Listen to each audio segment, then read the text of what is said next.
ವಿಶ್ವ ತಂಬಾಕು ರಹಿತ ದಿನದ ಪ್ರಯುಕ್ತ ನಾನು ಈ ಮೂಲಕ ಪ್ರತಿಜ್ಞೆ ಮಾಡುವುದೇನೆಂದರೆ ನಾನು ಹಾಗೂ ನನ್ನ ಕುಟುಂಬದವರು ಯಾರೂ ಸಹ ತಂಬಾಕು ಸೇವನೆ ಮಾಡುವುದಿಲ್ಲ. ಅದರೊಂದಿಗೆ ನಾವು ಸೇವಿಸುವ ಆಹಾರದಲ್ಲಿ ತಂಬಾಕಿನ ಮಾದರಿಯ ಆಹಾರ ಹೊರತುಪಡಿಸಿ ಹೆಚ್ಚಿನದಾಗಿ ಪೌಷ್ಟಿಕಾಂಶಯುಕ್ತ ಆಹಾರವನ್ನು ಸೇವನೆ ಮಾಡುತ್ತೇವೆ.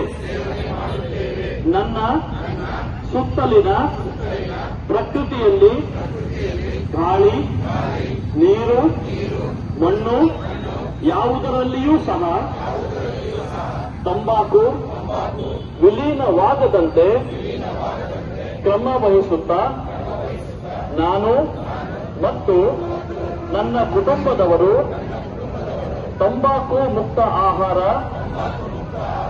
ಸೇವನೆ ಮಾಡುತ್ತೇವೆ ಎಂದು ಈ ಮೂಲಕ ಪ್ರತಿಜ್ಞೆ ಮಾಡುತ್ತೇನೆ. ಜೈ ಹಿಂದ್, ಜೈ ಹಿಂದ್, ಜೈ ಹಿಂದ್. ಧನ್ಯವಾದ.